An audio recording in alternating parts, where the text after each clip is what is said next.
Welcome to Indigenous Threads. I am Giusta Media Boccani. This season is dedicated to Indigenous women and climate change.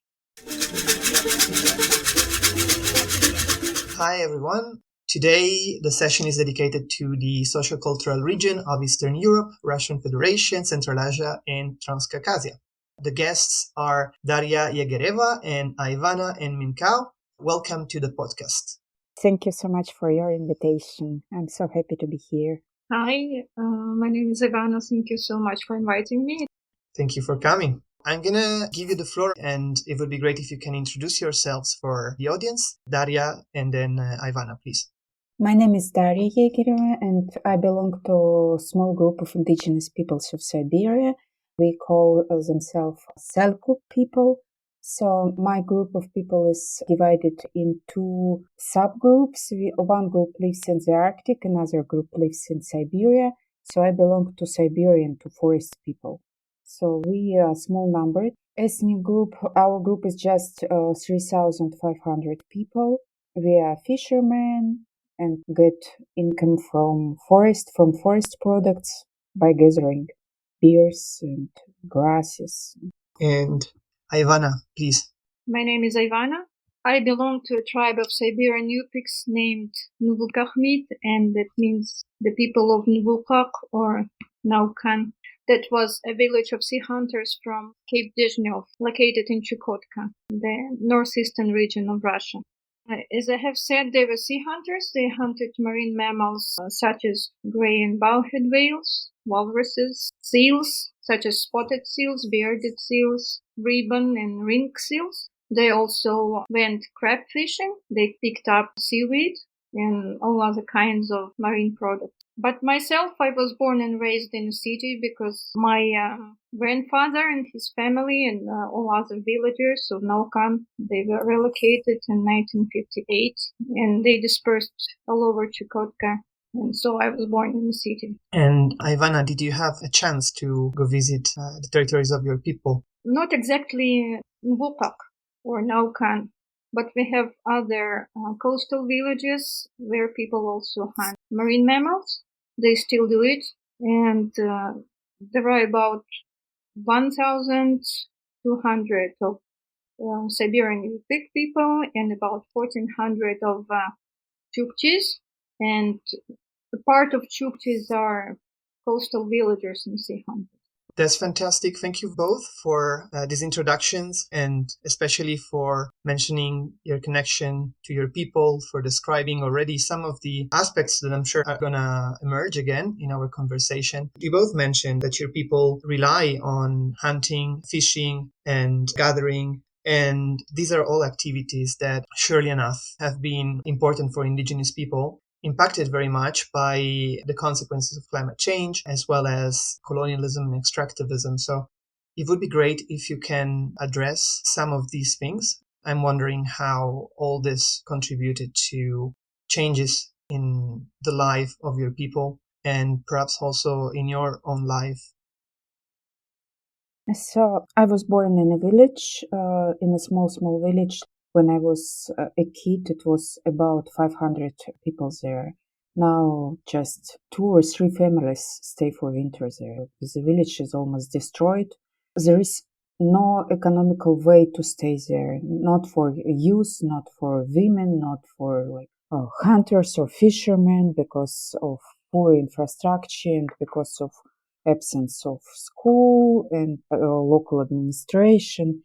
So it's, for me, it's like a personal tragedy because it makes my kids' memories so hard because now nothing is there. Aivana, Daria got disconnected. We can recover with her when she reconnects. So if you want to try and address the same questions, how climate change impacted you and your people. I can say that climate change impacts a lot the people who live in our region, both reindeer Chukchis and coastal Chukchis who are sea hunters and Siberian Yupiks, Eskimos or Inuits. They are impacted a lot by climate change because we live in an Arctic region, and even if there is 0.5 degree or 1 degree warming, we have drastic changes in climate. We have stronger winds We have less frost in the winter, less snow, and snow is very important for the reindeer herders. Ice and frost are very important for sea hunters because they hunt out in the sea and they need pack ice to be present in the sea because they use it to butcher hunted marine mammals. And in our village in Naukan, we had our own calendar and it was entirely dependent on the cold climate and on ice. If you want some examples, in January we had the first month that was called Katmok, and the end of December in January we had a big celebration or a big festival that was called Pohja. And in February they used to hunt on bearded and spotted seals. In spring months, they launched Baidaras in the sea and started actively hunting walruses. And in May, they actively hunted walruses. And the next month, in June, that was a time when the land was getting dry, and so on and so forth. And even small shifts in climate shift all the hunting activities and traditional activities people. So was there a change in population, in animal population? Was there a change in the places where the seals and the walrus used to go, or the species that your people had to hunt? Yes, the hunters have to travel longer distances because the ice is melting and they have to travel a lot in the sea because the migration routes of sea mammals can change. And they have more conflicts with polar bears because polar bears cannot swim long distances in the sea hunting for marine mammals. They are getting hungry and enter the villages. And that's where the conflicts happen. That's very telling. Perhaps Daria, you wanna go back? Perhaps you were talking about how climate change and its impacts have affected you personally. So, if you want to go back to that, or Yes, for Siberia, we live with Aivana in different regions. She lives in the Arctic, I live in Siberia. Huge forests. So we get our products from forests. And as for me and as for our population there as well, local population, dramatical situation now is with Siberian forest fires. If you know, Siberian forest, taiga zone, is larger than Amazon.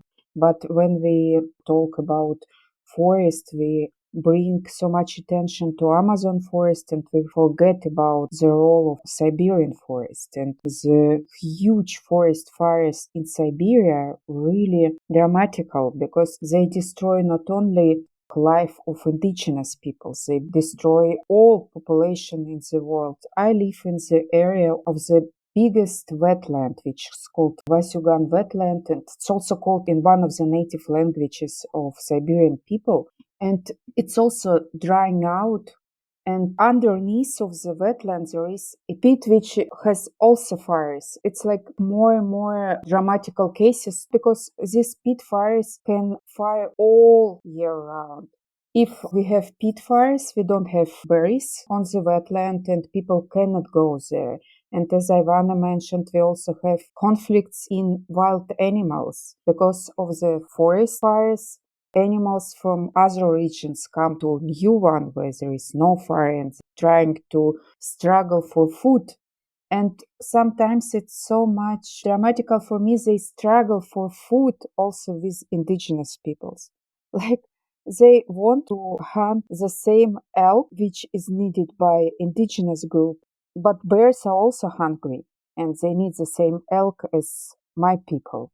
So the huge biodiversity, of course, and some people are happy, oh, we have so many bears in front or we have so many beavers. But when we are trying to understand what is going on, it's not good news. It's struggle, conflicts, and it's destroying of everything, the whole biodiversity, which bring forest fire. And some even scientists say that forest fires is good for forest because the new trees will come. But in reality, it will just destroy the territory, life of indigenous peoples, life of wild animals.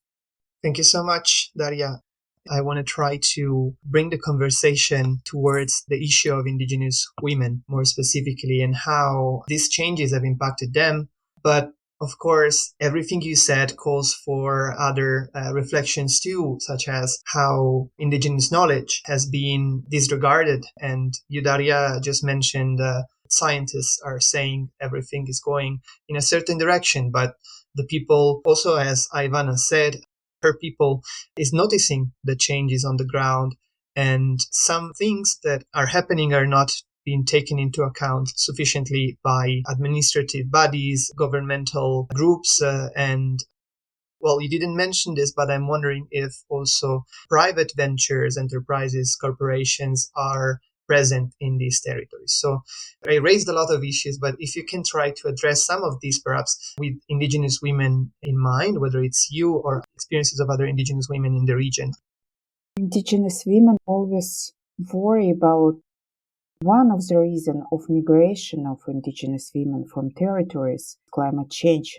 And unfortunately, in many discussions, in scientific discussion and NGO discussions, we say much about traditional way of life in direction of men. They're hunters, they're fishermen, and so they suffer more than women because they cannot take food, or they cannot fish, or they cannot go hunting. So climate change is a main issue. But it's not, because indigenous women suffer mostly than people who are still trying to keep traditional knowledge alive.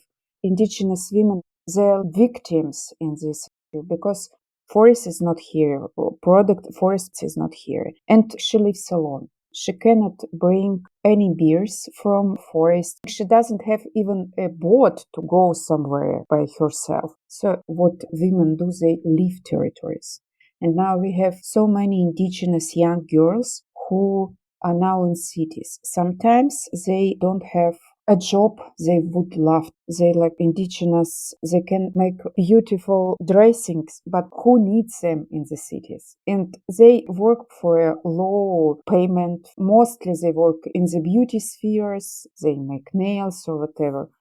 And also they're trying to do something to make the knowledge fresh. For my people, we used to do birch dishes and wooden dishes. But it's also so many problems with forest. My women now trying to make some dishes from grass because, for example, it was river before. There is no river, but there is like wet zone where there is huge grass. They collect this grass and do something. So for me, of course, it's like something new and something I don't understand. It's not our culture. It's something different, but I understand them as they are trying to keep their culture. Even the climate, the temperatures are changing. They're trying to do something by their hands. But it's difficult. I think indigenous women should be firstly discussed in climate change issues, because if indigenous women leave territories, there is no way for indigenous people to survive. There is no whole indigenous community in one place. No kids, no future. So we should think about future for indigenous women to keep and to grow their kids and communities. And it's so much difficult now. It's a huge question. Absolutely. And you raised the issue of migration. You raised the issue of preservation of culture. It would be great to hear from Aivana what you think. But I'm going to make you a question just for a moment, because you also mentioned how the discussion about climate change and also the discussion about indigenous people and climate change is focused on men and on the activities, traditional activities of men. So I was wondering if you also see the side of how the burden of indigenous women is compounded, because they are both protectors of traditional knowledge and part of familial structure that relies on traditional activities of men. So do you see that a balance has been disrupted and indigenous women have a heavier burden in a way? And perhaps also, do you think that there is a stronger response? Because often what we see is that indigenous women, while having a heavier burden, are also the most active, taking a leading role in solving this and many other issues.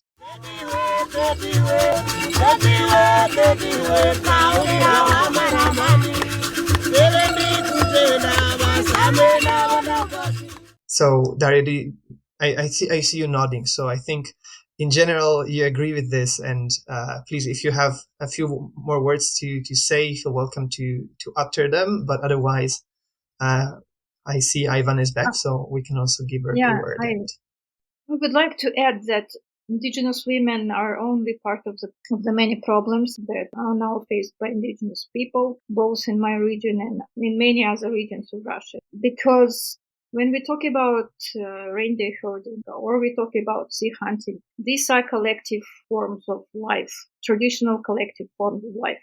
You cannot hunt alone. You cannot pasture reindeers alone. And women have a very important supporting role in the traditional ways of life of Indigenous peoples.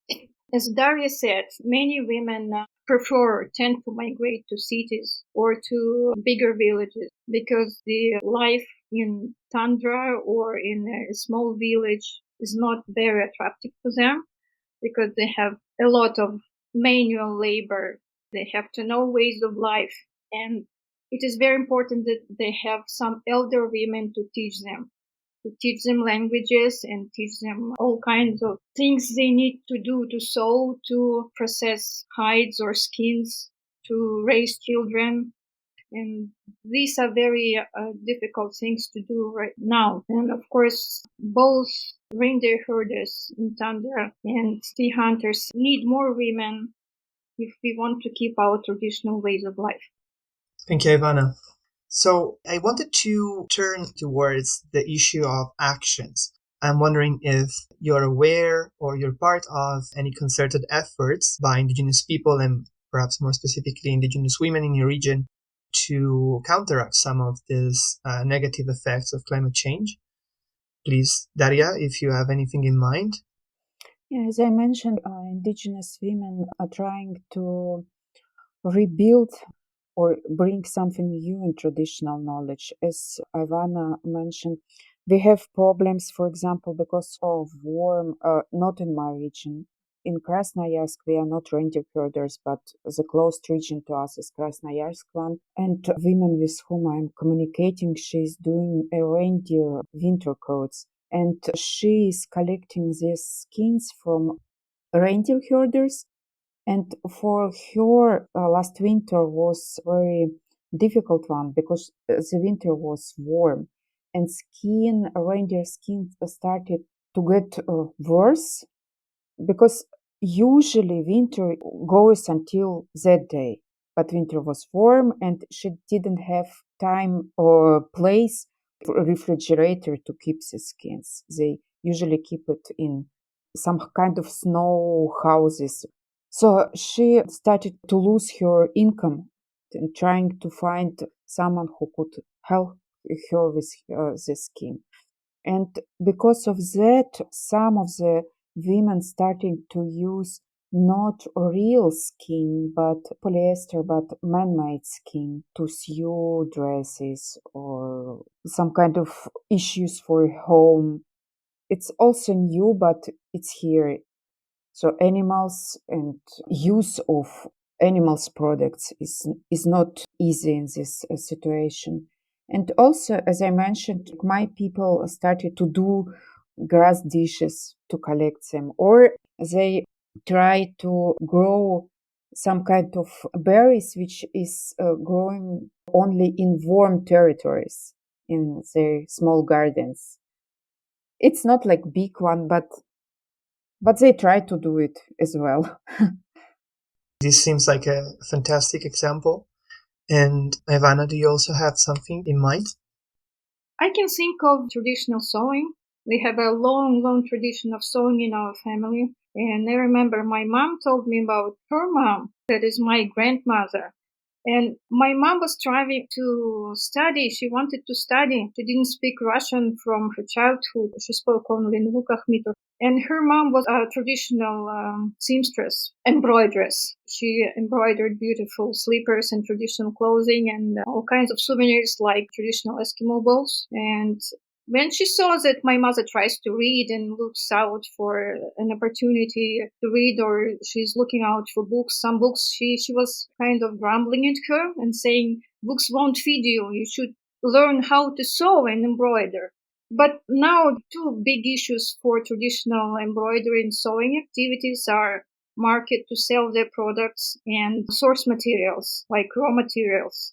Because our souvenirs and traditional clothing and slippers are made from hides and skins and reindeer hair, beard hair, and all kinds of beads.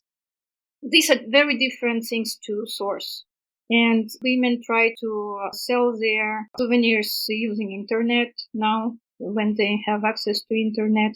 And they're using social networks to find a little market for themselves. But still, sourcing materials is a very big issue. This reminds me very much of the Sierra Nevada de Santa Marta in Colombia. There, the Arhuaco people, as well as other people of the Sierra Nevada de Santa Marta, make mochilas, these small bags. And often they have similar problems in sourcing the materials, in reaching out to possible customers. And of course, it's very different effects of climate change, but there as well, climate change has impacted these traditional activities. And women are the first who feel that, who have to find ways to overcome that. So unfortunately, it's something that comes up a lot. And I really like the fact, Aivana, that you brought up several times the role of elders and elder women in particular. I really like the fact that serendipitously somehow struggling with English now because none of us is a natural English speaker. And so the issue of language comes up, and especially indigenous languages are very much connected to the preservation of knowledge that passes through people, just like embroidering and other traditional activities. I don't know if you want to spend a few more words on this or on something else that I think Daria brought up at the beginning, the new generation, the children, and how they might also be connected to these changes in climate in the world around you, in the culture of your own people, etc. Our organization, we try to bring attention of young people by recording small videos, some shorts, some blogs. And we asked, for example, could you please go to the wetland and show us? I'm not there at the moment. You're there in the village. Share with us a small record about what is going on there. It's like our land and we need to know what is going there. We get news from all international community, but we don't get news from wetland. And it was so much popular. We tried to record videos from small cities in the region, and so we asked them to say whatever they want to say. And it was for community, for people who was impressed how group of young kids could go easily to wetland, to jump on the trees and to say, look, something is going not in direction we want to be. Like here it was a place for berries. Here it was a place for mushrooms. Look what is going on there because your mom or your family get food from there. And it was also good for boys. My kids, they went fishing with uncles and looked how many fishes they get from a small river near our home. It was not so many. And my uncle was upset and they were upset. And for me, it was good experience of the circle of knowledge. We connected youth together, tried to bring their attention to climate change. And secondly, we united elders and young ones to go together to do something, to look how traditional knowledge works. So it was really good. But also, I always want to mark that so many places, almost all places in my region are called in our languages. So even in 100 years, we are not here. My population, my people are not here. We are so small and small numbered. These signs of our presence will be with this planet. Rivers, wetlands, places, names of fishes, and so on. For me, it's like good signs of. It's not statues like in Italy, beautiful ones, but for me, it's so. Oh, we have something on this planet. Yeah. I think that we have wonderful young people. They are more open, not probably like we were in our times. They like to communicate and they adapt easily. because, climate change is something that happens very fast.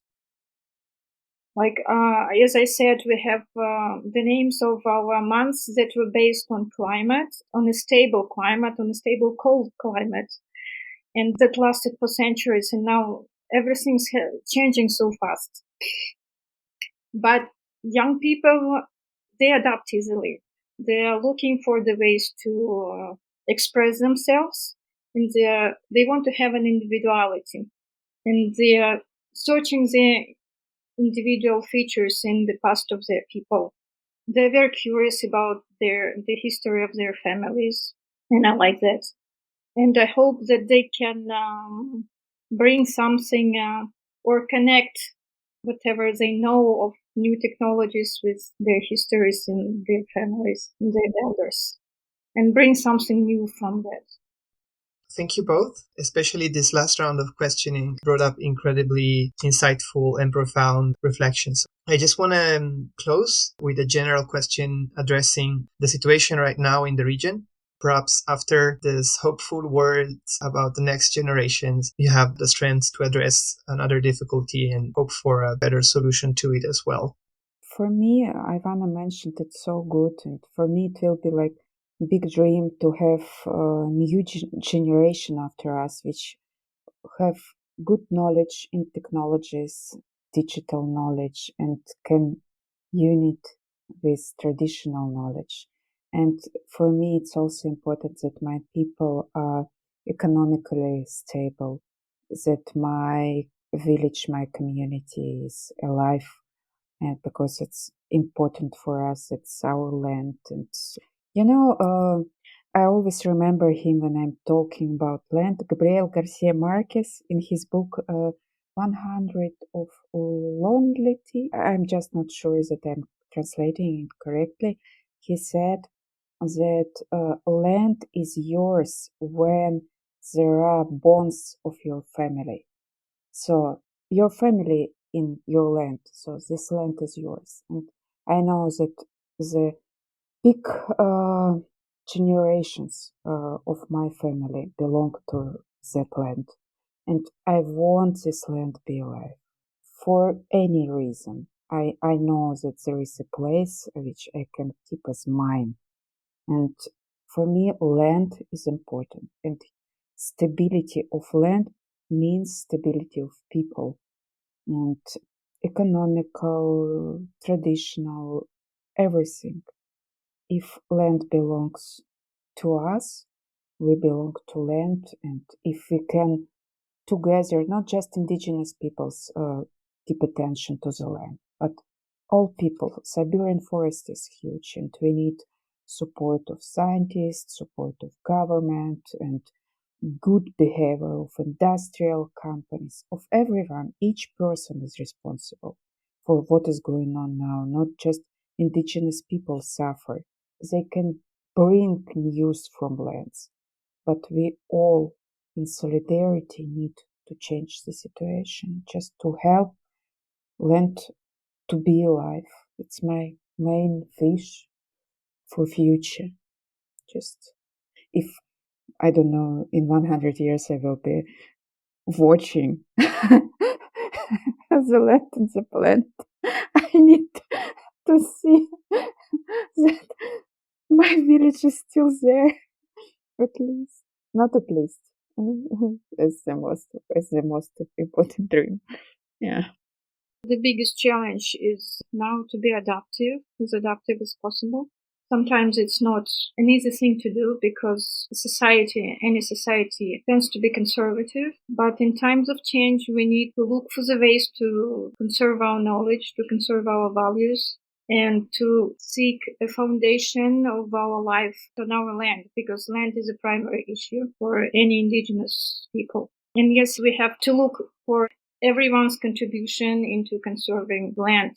People and youth and scientists and government, of course, and all those companies working on indigenous lands. And we need to seek good ways to communicate our needs and to find mutual agreements. Daria, Ivana, thank you so much. We really appreciate And I really hope that all the efforts to solve these difficult situations will be successful. And Daria, I hope you can see in 100 years your people on your territory thriving as much as any other indigenous people around the world. And I hope that the world can make the best of the great contribution that indigenous people and indigenous women like you give to it. Thank you. Thank you so much. Thank you for a good conversation.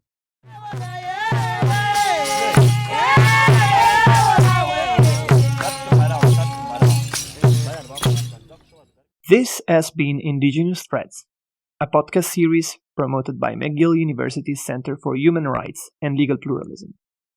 Thank you for listening. Stay tuned.